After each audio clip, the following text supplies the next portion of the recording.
오늘 하나님께서 우리에게 주시는 말씀은 요한 1서 4장 20절과 21절 2절 말씀입니다. 신약 누구든지 하나님을 사랑하노라 하고 그 형제를 미워하면 이는 거짓말하는 자니 보는 바 그 형제를 사랑하지 아니하는 자는 보지 못하는 바 하나님을 사랑할 수 없느니라. 우리가 이 계명을 주께 받았나니 하나님을 사랑하는 자는 또한 그 형제를 사랑할지니라. 아멘. 제가 좋아하는 소설 중에 톨스토이의 사람은 무엇으로 사는가라는 이야기가 있어요. 그 소설의 내용이 이렇습니다. 미하일이라는 천사가 있어요. 어느 날 하나님께서 그 천사에게 명령을 내리십니다. 너는 어느 마을에 가서 살고 있는 한 여자의 영혼을 거두어 오너라. 하나님의 명령을 받고 그 집을 찾아간 천사는 순간 고민에 빠지고 맙니다. 왜냐하면 그 영혼을 거두려는 여자가 너무 불쌍해 보였기 때문이에요. 여자 홀몸으로 쌍둥이를 키우는데 그 여자를 데리고 그냥 가버리면 그 쌍둥이는 누가 키운단 말입니까? 저 어린 것들이 엄마 없이 아빠도 없는데 엄마 없이 쟤네들이 절대로 살 수 없다고 판단한 천사는 결국 하나님의 명령을 어기게 되고 천국에서 쫓겨나게 되지요. 그리고 하나님께서 그 천국에서 세상으로 보내시면서 이렇게 말씀하세요. 내가 너에게 3가지 질문을 줄 거야. 그 3가지의 질문의 답을 네가 깨닫게 되면 다시 너를 천국으로 부를 것이다. 그리고 그 3가지 질문 중에 하나가 뭐냐면 사람은 무엇으로 사는가라는 질문이었어요. 이제 천사는 사람이 되었습니다. 그리고 사람들과 어울려 지내면서 수많은 사람들을 만나게 되었고 인간의 따스함과 정을 경험하게 됩니다. 오랜 시간이 지난 후에 자신이 살려주었던 그 쌍둥이를 보게 돼요. 자세히 보니까 그 엄마가 없어요. 영혼을 거두어 가려던 그 쌍둥이의 어머니는 이미 오래전에 죽고 없고 다른 여인이 그 아이들 쌍둥이를 아주 사랑으로 극진하게 보살피고 있는 모습을 보면서 천사가 깨닫게 됩니다. 야, 부모 없이 절대로 못 산다고 생각했는데 그게 아니었던 거예요. 사람들은 미래를 걱정하고 앞날을 대비하면서 살지만 정작 사람이 사는 것은 사랑으로 산다. 그것을 깨달았다는 거예요. 사람은요, 하나님의 사랑 없이 살 수 없고 서로 사랑하면서 살도록 만들어진 존재라는 것을 천사는 깨닫게 되었던 겁니다. 이 소설은 그냥 단순히 머리로 만들어진 이야기가 아니에요. 톨스토이가 성경을 읽으면서 깨달은 것을 소설로 쓴 것이지요. 그래서 톨스토이는요, 그의 생애를 실제 삶을 보면 그의 삶에도 사랑하려고 노력했던 흔적들을 발견할 수가 있습니다. 톨스토이가 살던 시대 1800년대 러시아는 여전히 귀족, 평민, 노예가 있던 시대였어요. 그런 시대에 톨스토이는 백작가의 아들로 태어났지요. 성도 자기 거고 노비도 물려받았어요. 부족함이 없는 사람이었습니다. 그런데 예수를 믿으면서 내가 이렇게 사는 게 맞는가? 내가 이렇게 막 갑질하면서 누리면서 사는 게 맞는가라는 고민을 하게 됐고 어느 날 자기가 데리고 물려받은 그 노비들을 다 해방시켜버려요. 그리고는 자기가 물려받은 농지를 다 나누어 줍니다. 나중에는요, 배은망덕하게도 이 해방시킨 노비들이 톨스토이의 집까지 성까지도 다 빼앗거든요. 하지만 톨스토이는 그들을 탓하지 않습니다. 그렇게 톨스토이는 평생 가난하게 살다가 82세의 나이로 기차역에서 쓸쓸한 죽음을 맞이하게 되지요. 이 주보 앞에 나와 있는 이 톨스토이 첫 번째 사진이 바로 말년에 가난하게 힘들게 살았던 톨스토이의 모습입니다. 이 톨스토이는 살아생전에 러시아 교회들에게 미움을 많이 받았어요. 응당 교회라면 구제하고 섬기고 사랑해야 되는데 자기 밥그릇 불리기에만 급박한 이 교회들을 톨스토이가 비난을 했거든요. 그래서 교회들이 톨스토이를 싫어했어요. 톨스토이가 보기에는 하나님의 사랑을 말하는 자들이 이 민중들을, 교인들을 사랑하지 않는 모습을 보였던 겁니다. 그래서 오늘 본문의 말씀에 제가 이 말씀을, 오늘 설교 말씀을 준비하면서 톨스토이의 마음에도 이런 말씀이 와닿았던 것은 아닐까. 오늘 본문 말씀이지요. 누구든지 하나님을 사랑하노라 하고 그 형제를 미워하면 이는 거짓말하는 자이다. 말로만 하나님 사랑하는 거, 그거 거짓말이라는 거예요. 형제 사랑 안 하면. 여러분은 오늘 이 말씀 앞에 어떤 생각이 드십니까? 혹시 나는 거짓말하는 사람은 아닙니까? 오늘 본문의 말씀은 사도 요한이 기록한 말씀입니다. 요한은 사랑의 사도라고 불리우지요. 여러분, 사도 요한이 왜 사랑의 사도라고 불리는지 아세요? 그것은 성경에 누구보다 사랑을 많이 강조했기도 했지만 누구보다 또한 사랑을 실천했던 사람이기 때문에 사랑의 사도라고 이야기를 합니다. 주보 오른쪽에 나와 있는 그림을 한번 보십시오. 오른쪽 상단 보시면 이 그림은 1400년대 마사초라는 화가가 그린 십자가에 못 박힌 그리스도와 성모 마리아, 막달레나 그리고 요한이라는 그림입니다. 여러분이 보시는 오른쪽, 그러니까 여러분이 딱 보시는 그 오른쪽에 서 있는 여인이 성모 마리아이고 왼쪽이 막달라 마리아, 그리고 무릎을 꿇고 손을 이렇게 탁 들고 있는 사람이 누구냐? 사도 요한이라는 거예요. 예수님이 십자가에서 마리아와 요한에게 이런 말씀을 하세요. 요한복음 19장 26절에서 27절, 예수께서 자기의 어머니와 사랑하는 제자가 곁에 서 있는 것을 보시고 자기 어머니께 말씀하시되 여자여 보소서 아들이니이다 하시고 또 그 제자에게 이르시되 보라 내 어머니라 하신대 그때부터 그 제자가 자기 집에 모시니라. 오늘 이 말씀을 마사초가 이 그림에다가 그려놓은 거예요. 예수님이 마리아에게 지금 무릎 꿇고 손을 들고 있는 이 요한에게, 사도 요한에게 아들입니다 이야기하고, 사도 요한에게는 마리아를 가리켜서 네 어머니다 그렇게 이야기를 하신 다음에 사도 요한이 어떻게 했다는 거예요? 자기 집으로 모셔서 데리고 가서 살았다라는 겁니다. 그런데 저는 이 말씀을 읽을 때마다 좀 이상하다는 생각을 해요. 아니 예수님이 부탁하신 게 뭐가 이상한가? 제가 이상하다고 느끼는 이유는 마리아한테는 자식들이 여러 명 있었다라는 거예요. 마태복음 13장을 보면 예수님의 동생들 몇 명 있어요? 4명 있어요. 4명. 야고보, 요셉, 시몬, 유다, 그리고 자매들까지 있었다라고 이야기를 합니다. 그런데 그 자식들, 많은 자식들 놔두고 예수님이 왜 사도 요한에게 네 어머니다 마리아를 왜 부탁했냐라는 겁니다. 혹시 형제들이 아이고 이제 안 모실랍니다 그랬을까요? 그건 아닐 거예요. 왜냐하면 여러분들이 아는 그 야고보서 있지요. 야고보서를 쓴 사람이 예수님의 동생 야고보예요. 야고보서에 야고보가 뭐라고 얘기합니까? 행함이 없는 믿음은 죽은 것이다. 행함을 강조하잖아요. 그런데 행함을 강조하는 사람이 어머니 섬기는 것을 외면했겠습니까? 아니라는 거예요.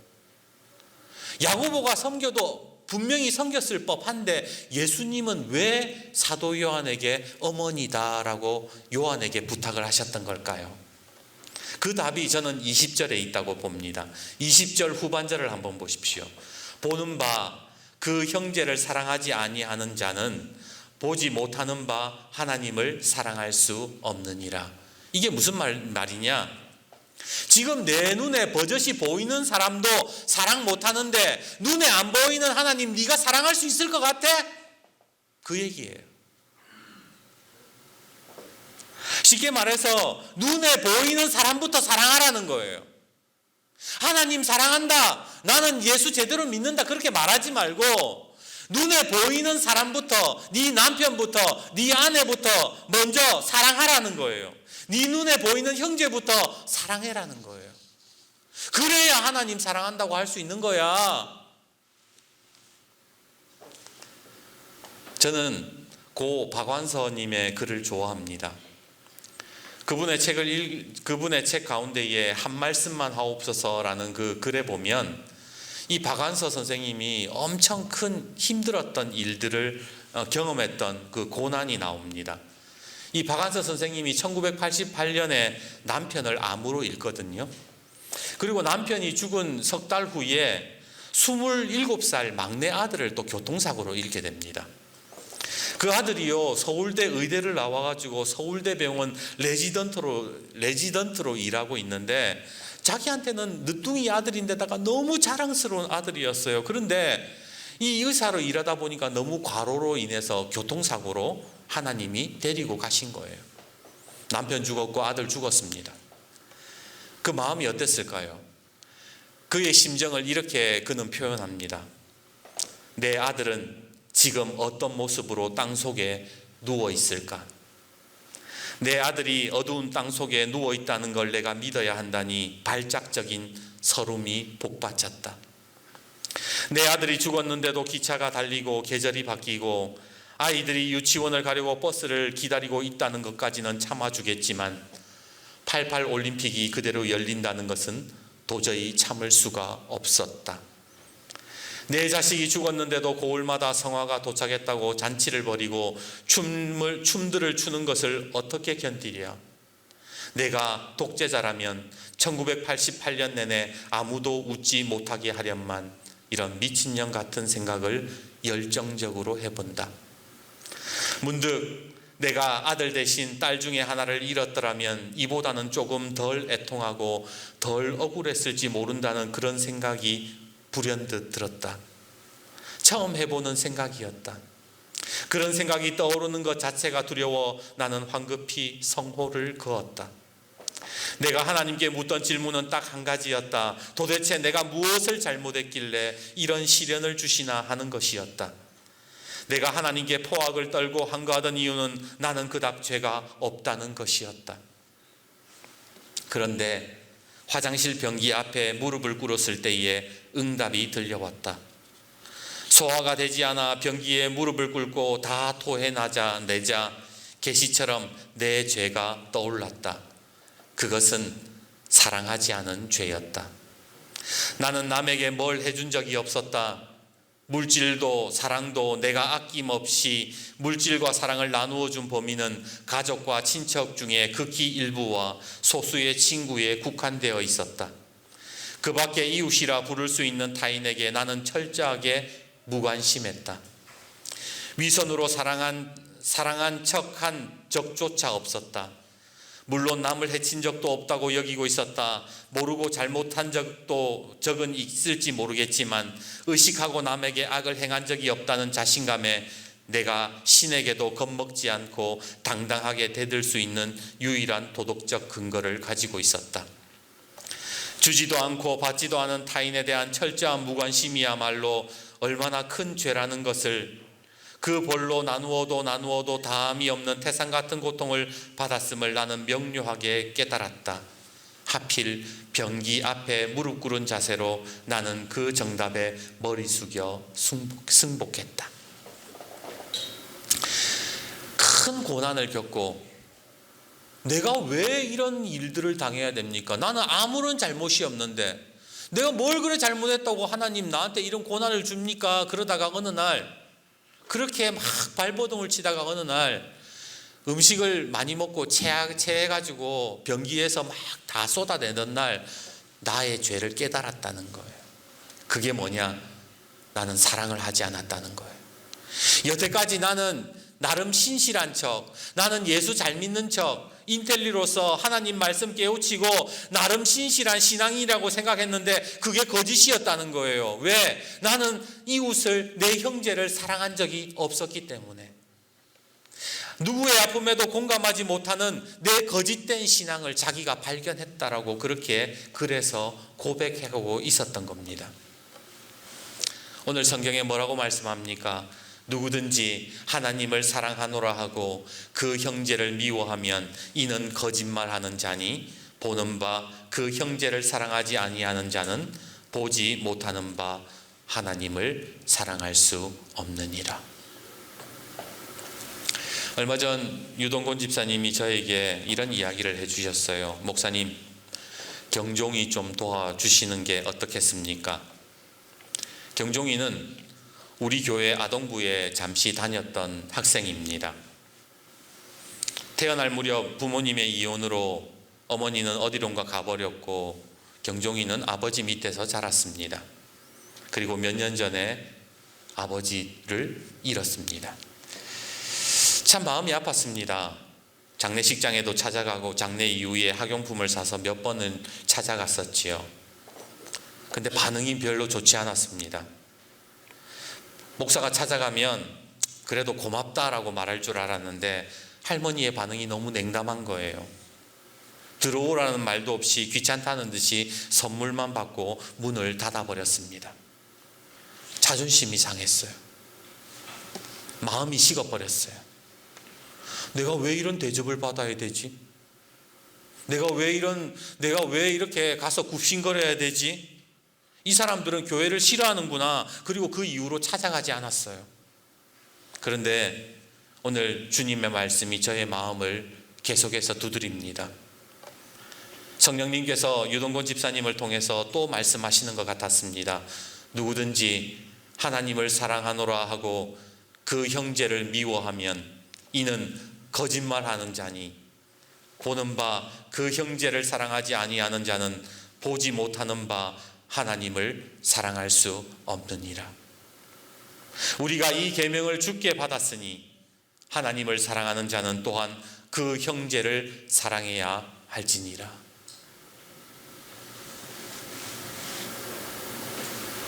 사도 요한은 예수님이 부탁한 마리아를 모시느라 많은 사역을 할 수 없었습니다.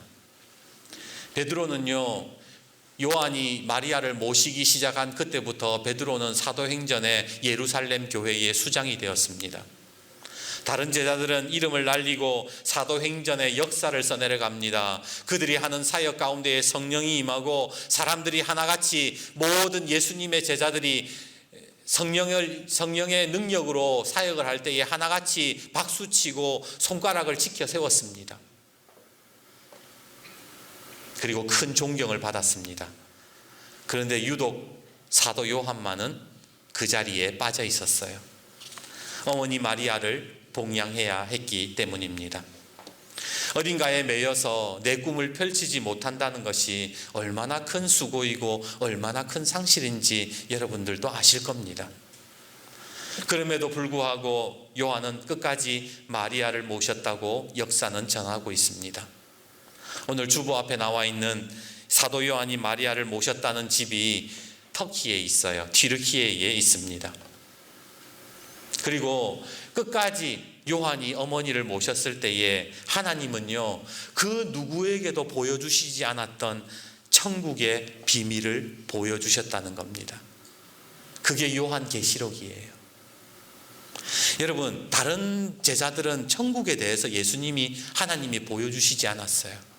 근데 사도 요한은 요한계시록을 통해서 천국의 모습을 보여주시잖아요. 미래를 보여주시잖아요. 왜 하나님께서 사도 요한에게 그런 비밀을 보여주셨을까 곰곰이 생각해 보니 이유를 알 것 같아요. 믿음, 소망, 사랑 중에 그 중에 제일은 사랑이기 때문에 그래요. 우리가 아무리 믿음으로 산다, 아무리 능력으로 산다 하지만 사랑이 없으면 울리는 꽹과리밖에 되지 않아요. 사랑이 없으면 아무 의미가 없어요. 그래서 하나님께서는 사랑하는 자들에게 가장 큰 능력, 가장 큰 천국의 비밀을 보여주시더라는 거예요. 이제 말씀을 맺습니다. 설교 준비하면서 시 하나가 생각이 났어요. 이대흠님의 아름다운 위반이라는 시입니다. 제가 읽어드릴게요. 아름다운 위반, 이대흠. 기사 양반, 저 짝으로 쪼깐 돌아서 갑시다. 어찌게 그런다요? 버스가 뭐 택시인지아요? 아따 늙은이가 물파기 애린 게 그라제. 쓰잘데기 없는 소리 하지 마시오. 저번 차게 기사는 돌아가더만은 그 기사가 미쳤는갑소? 노인네가 갈수록 눈이 어둡단께 저번 차게도 내가 모셔다 드렸는디. 버스 운전기사는 회사 법규에 따라 정해진 길로만 다녀야 합니다. 하지만 무릎이 약한 할아버지를 위해서 이 버스 기사는 위반을 했다는 거예요. 택시처럼 그 버스를 몰고 그 집 쪽으로 갔다라는 거예요. 그게 아름다운 위반이다. 이 시인은 그렇게 이야기를 한 겁니다. 근데 예수님도요, 아름다운 위반을 하셨어요. 바리새인을 비롯한 종교 지도자들이 예수님을 향해서 율법을 들먹입니다. 그렇게 하면 위반이요. 그렇게 하면 율법에서 어긋나는 짓이요. 근데 예수님은 개의치 않으세요. 왜냐하면 사랑 없이는 율법도 아무 의미가 없기 때문에 그래요. 그래서 예수님이요, 우리에게 보여준 거는 사랑밖에 없어요. 네가 율법을 잘 지키느냐 안 지키느냐 그게 중요한 게 아니라 사랑하는 모습만 우리에게 보여주신 거예요. 그리고는 이렇게 말씀하셨지요. 요한복음 13장 34절 새 계명을 너희에게 주노니 서로 사랑하라. 내가 너희를 사랑한 것 같이 너희도 사랑하라. 이게 새 율법이다. 이게 새 계명이다. 오늘 우리는 예수님의 사랑을 받은 사람들이고 예수님의 새 계명을 받은 사람들 아닙니까? 그러기에 우리도 사랑해야 된다는 거예요. 눈앞에 보이는 남편부터 사랑해야 되는 거예요.